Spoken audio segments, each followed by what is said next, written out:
ang nakagigimbal na lihim na bunker ni Putin.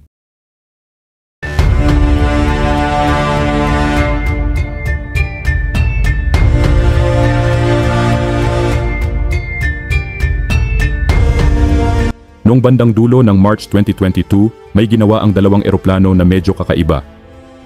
Pareho silang pagmamay-ari ng Russia Special Flight Detachment, isang fleet ng mga eroplano na direktang nasa ilalim ng presidente ng Russian Federation. Kapag panahon ng kapayapaan, lumilipad lang ang mga eroplanong to sa pagitan ng Moscow, St. Petersburg at Sochi. Pero ngayon, iba na ang ruta nila. Mga isang buwan matapos magsimula ang full-scale na paglusob ng Russia sa Ukraine, bumisita ang RA-617-116 sa Yekaterinburg minsan at pagkatapos ay sa Ufa 2 beses. Samantala yung isa pang eroplano, ang RA-96717, lumipad din papuntang Yekaterinburg at saka sa Magnitogorsk. Bakit nga kaya lumipad ang dalawang eroplanong papunta sa 3 lungsod sa silangan habang kasisimula pa lang ng gera sa Ukraine? Ito yung panahon na na-realize ng Russia na ang gera nila sa Ukraine ay hindi matatapos sa loob ng 1 linggo. Posibleng bahagi ito ng panibagong military drill at paghahanda sa mas matagal na gera. O baka naman, may mga politiko na may mga lihim na lakad lang. Pero ang mas nakakagulat ay yung lokasyon. Sa gitna mismo ng 3 lungsod na to ay may isang open secret. Sa pagitan ng Ufa, Yekaterinburg at Magnitogorsk, nandun ang pinakamataas na bundok sa Southern Urals, ang Yamantau. Ayon sa iba, nandito raw ang isang bunker na kasinlaki ng isang lungsod at ginawa para sa mga political elite ng Russia. Kung gusto mo ang ganitong klase ng content, ay huwag kalimutang like ang video at mag-subscribe sa ating channel para lagi kang updated sa mga bago naming uploads. Tara, at ating alamin ang tungkol sa nakagigimbal ng lihim na bunker ni Putin. Noong panahon ng Cold War, nag-utos ang Soviet Union sa libu-libong workers na gumawa ng mga underground bunkers. Ayon sa isang American nuclear security expert, galing sa mga diagram at notes ng mga senior SAC officers, ang command center ng Yamantau ay nasa loob ng isang bundok na gawa sa bato at quartz.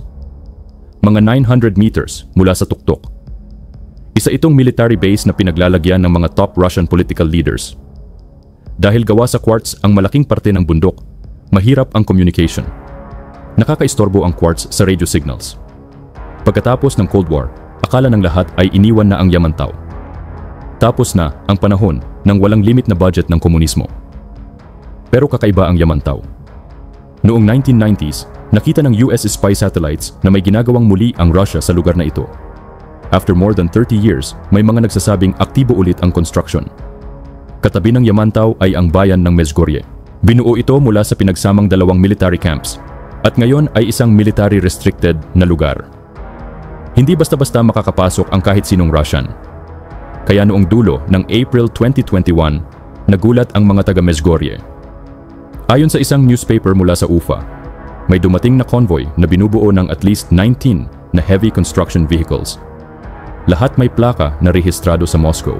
Ayon sa mayor's office, dadagdagan daw ng mga sasakyang ito ang kagamitan ng Upravelenie Stroitelstva No-30. Samantala, ang US-30 ay nakakontrata para sa malalaking construction project, kasama na ang paggawa ng malalalim na underground complexes. Wala silang sinabi kung para saan ang expansion, dahil ang mga project ng US-30 ay diretso sa ilalim ng Ministry of Defense. Noong April 2021, dumating ang military convoys sa Mezhgorye at sa parehong buwan din, nagsimulang magpakalat ng libu-libong sundalo ang Russia malapit sa border ng Ukraine. Ilang buwan pagkatapos noon, lumipad ang ilang eroplano ng Presidential Fleet papunta sa mga syudad na malapit sa lugar, na parang bigla na lang lumitaw. Sa simula ng 2021, naglabas ng investigasyon si Navalny tungkol sa isang palace sa Black Sea. Pinunduhan ito ng pera ng bayan, isang mega facility na itinago at ginawa para sa personal na gamit ni Putin. Naglabas din siya ng diagrams. Makikita sa mga ito na kasing impressive ng structure sa ibabaw ang mga pasilidad sa ilalim ng lupa. Sa ilalim ng Putin's palace, may mga tunnels at isang malaking elevator. May ventilation, sewage at lahat ng kailangang sistema para sa malinis na tubig at kuryente. Sa leaked na cross-section ng elevator, makikita rin ang ilang ventilation shafts, na posibleng backup system ito kung sakaling may pag-atake. Hindi pa malinaw kung kakayanin ng mga tunnel na ito ang isang modern nuclear blast. Pero gawa ang mga pader nito sa 38 centimeters na concrete. At ang mas nakakagulat, Ang gumawa rin nito ay ang US-30, ang parehong organisasyong konektado sa Yamantau. Ang US-30 ay diretsong nasa ilalim ng MDSP, ang Main Directorate of Special Programs ng Presidente ng Russian Federation. Ito ang ahensya ng Estado na inatasang magplano ng pagtatayo ng mga protektadong pasilidad. At pinamumunuan ito ng isa sa pinaka-pinagkakatiwalaan ni Putin. Si Alexander Linets ay dating regional head ng FSB, na siyang pumalit sa dating KGB at naging head ng MDSP mula pa noong 2015. Noong 2020, ipinakita ni Putin ang tiwala niya kay Linets sa pamamagitan ng public income statement na nagsiwalat na si Linets ay lumipat sa isang 177 square meter na luxury apartment sa Moscow. Hindi lang niya pinamumunuan ang mga proyekto na konektado sa Yamantau at sa palace ni Putin, kundi pati na rin sa mga bunker sa mismong Moscow. Katabi ng State University sa Moscow ay may isang bakanteng lupa na hindi pa nade-develop. Medyo kakaiba ito. Prime real estate na bakante, pero nasa tabi lang ng pinaka-prestihiyosong universidad sa Moscow. Pero noong 2017, sa utos mismo ng presidente, nagsimulang paunti-unting i-develop ang lupa. Si Katerina Tikhovona ay isang professional dancer na may master's degree sa mathematics at physics. Siya ang namumuno sa Innopractica Foundation na konektado sa pagde-develop ng lupa sa harap ng Moscow State University. Sa pamumuno ng foundation niya, magiging isang innovative science park ang lupa para sa MSU. At si Katerina ay anak ni Putin. Ang lupang dinedevelop ngayon ng isang organisasyong pinamumunuan ng pamilya ni Putin ay pag-aari rin partly ng isang kumpanya na tinatawag na Transnistrovia o mas kilala bilang TS. Ang TS ay isang construction company na ang board ay binubuo ng mga miyembro ng MDSP. Ang deputy head nila ay dating pinuno ng US-30 at pwede lang silang i-hire ng 4 na piling third parties kung aprobado ng MDSP mismo. Kilala rin ang TES sa paggawa ng mga underground tunnels. Kaya, itong lupang dinedevelop ngayon para sa foundation ng anak ni Putin, hindi basta-basta lupain. Ayon sa mga chismis, nasa ilalim daw nito ang isang napakalaking leadership bunker na tinatayang nasa 200 hanggang 300 meters ang lalim at kayang maglaman ng hanggang 10,000 na tao. Katulad ng Yamantau, malikhain talaga ang mga Soviet pagdating sa paggawa ng malalawak na bunker systems sa ilalim ng lupa sa Moscow. Ang kasalukuyang metro system ng syudad pwedeng gawing emergency bunker para sa civilians at kayang pansamantalang pagtaguan ng ilang bahagi ng populasyon. Halimbawa, kung pupunta ka sa Beloruskaya Metro Station, bababa ka ng matagal hanggang makarating ka sa isang malalim na bahagi ng istasyon na pwedeng gawing bunker. Pero kung tatambay ka at maglibot-libot sa istasyon, mapapansin mong may isang rebulto na bagong ayos, bilang pag-alala sa Soviet Republic of Belarus. Sa magkabilang gilid ng rebultong yon, may 2 kulay abo at simpleng pinto. At sa likod ng mga pintong yon, may nakatago. Originally, para ito sa USSR Ministry of Communication at nakakonekta sa Beloruskaya Metro Station, nandito ang isang malaking restricted bunker. Dapat ay may access dito mula sa isang external na building at pwedeng gamiting command post na matibay at protektado.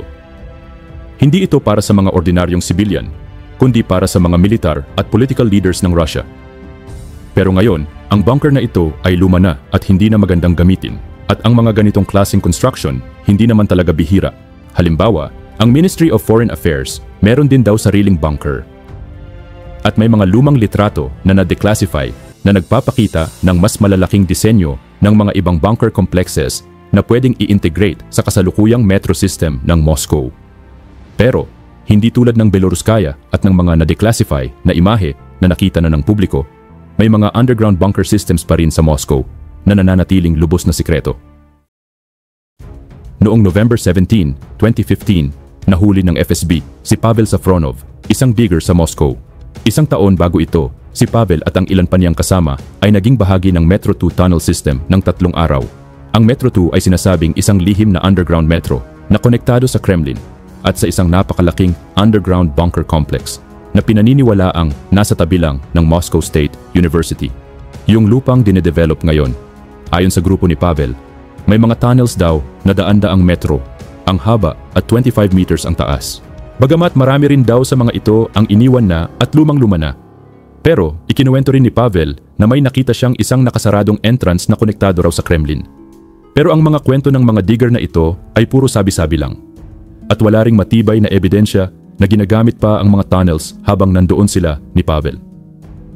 Pero matapos sakupin ng Russia ang Crimea noong late 2014, saka lang inaresto si Pavel dahil sa umano'y paglabas niya ng state secrets. Ngayon, sapat na ba ang mga nalaman natin tungkol sa bunker sa ilalim ng MSU? Sa totoo lang, hindi pa. Dahil sa huli, wala tayong alam sa itsura ng bunker sa ilalim ng Ramenki o sa kabuuan ng mga tunnels at bunkers sa ilalim ng Moscow. Baka sadyang nagkataon lang na ang anak ni Putin ay may kinalaman ngayon sa isang malaking infrastructure project na ginagawa sa ibabaw ng posibleng malaking leadership bunker, lalo na ngayong panahon na mahalaga ang kaligtasan ng pamilya niya. Pero sa totoo lang, wala talaga tayong alam. Si Putin ay isang taong balot sa misteryo. At ganun din ang mga bunkers niya at ng bansa niya. Halimbawa, malapit sa Altai Mountains may isang compound na hiwalay sa publiko. Gawa ito ng Gazprom bilang isang high-profile retreat at minsan nang ginamit ni Putin para sa mga state visit. Sa itsura lang, parang simpleng bahay lang sa tabi ng malaking ilog, medyo tago, at may ilang dagdag na mga gusali. Pero ang nagpapa-espesyal sa Altai ay ito, isang transformer station. Hindi ito yung simpleng power station para sa ilang bahay lang. Ito yung klase ng station na kayang mag-supply ng kuryente para sa isang maliit na syudad. Sapat na yan para kabahan ang ilan. Ayon sa isang propesor sa Russia, may ilang miyembro ng pamilya ng presidente na umano'y nagtatago sa Altai sa isang napaka-advanced na bunker at wala raw alam ang publiko tungkol dito. Sabi nga nila, kapag may usok, may apoy.